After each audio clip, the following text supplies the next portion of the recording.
Now, according to the manual, all you're supposed to have to do is whack this puppy and it'll come loose. Well, it's coming off.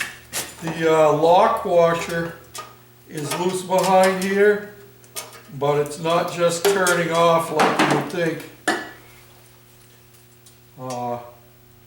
You should be able to just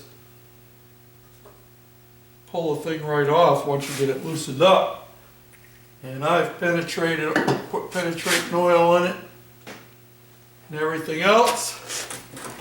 And it's coming a little at a time, but it ain't coming all at once.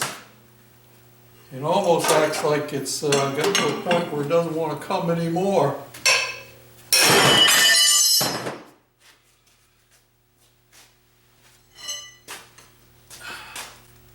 And I didn't have an 1.5 open-end wrench, so I took a 35mm that my son let me take, and I cut it open. Had to take another 1/8 of an inch out of it to make it work.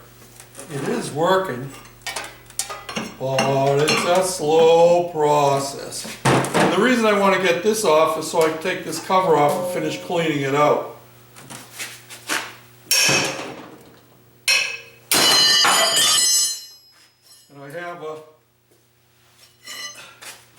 I have a big pair of pliers on the gear reduction on the other side down against the bench to try and hold the motor from spinning while I'm trying to whack this off over here.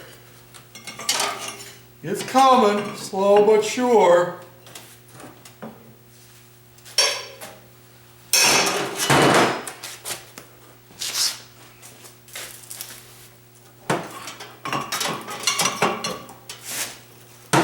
It's coming!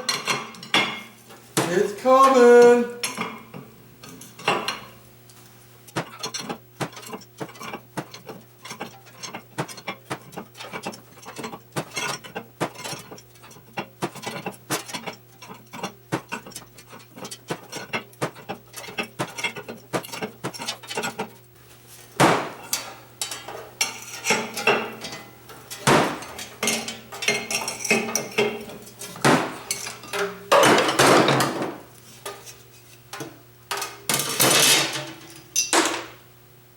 Yeah, unfortunately,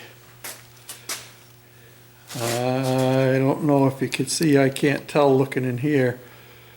Unfortunately, it looks like this was galled when it was put on last time. It was put on cross-threaded, which is why I was having such a hard time getting it off.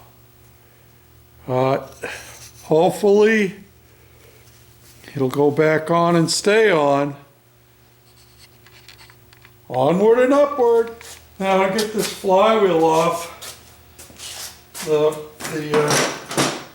instructions with the manual say to just grab this with your fingers and pull. Well, I can't pull much that way.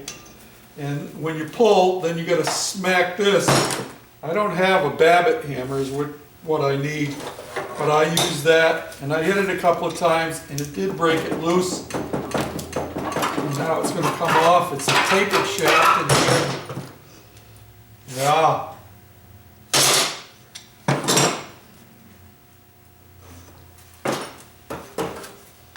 And you can see the mess that's all over my bench already.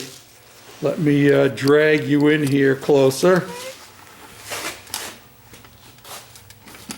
You can see all the junk that's all over my bench and some of what's on the floor. And there's the remains of the mouse nest there. And I'm sure there's probably more up inside there, up in here. And so I'm going to take this cover off. I've got all the bolts off except those last two. You have to take the flywheel off to get this shroud off. That's my next step. And then I'm going to yank the carburetor off and tear that apart and soak that for a few days and see if we can get that loosened up. Okay, we got our bolts out. Now we're ready to pull the shroud off.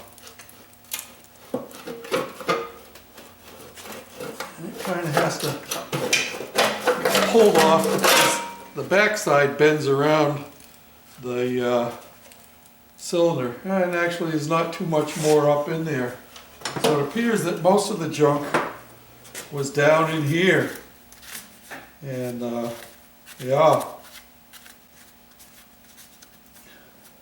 So we'll be doing a little cleanup on that. But my next chore is to get the carburetor off. I figured the carburetor is, the throttle plate is stuck on this one.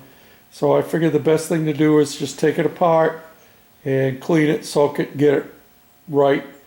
And I'm even thinking about maybe taking the head off of this one just to see how bad the cylinders are down inside. But we'll see. Yeah, see what's dripping out of the carburetor. And let me hold this up here for you to see. This is the intake coming down from the thing. See that? Water. Not good. Yeah, I guess that's probably why the carburetor's frozen up, you think? And probably also a good reason why the cylinder was stuck. Ah, can you see down inside the cylinder there? Those bubbles are water. And the reason it's milky color is because I have been spraying penetrating oil down in there. And yeah, and I'm taking the carburetor off here, and look at the water down in there between the intake and the head, or actually the manifold, I guess it is in this case. We'll finish taking it apart. Yeah, this is what happens when you get water in your carburetor and then it freezes. It collapses your floats. These are junk.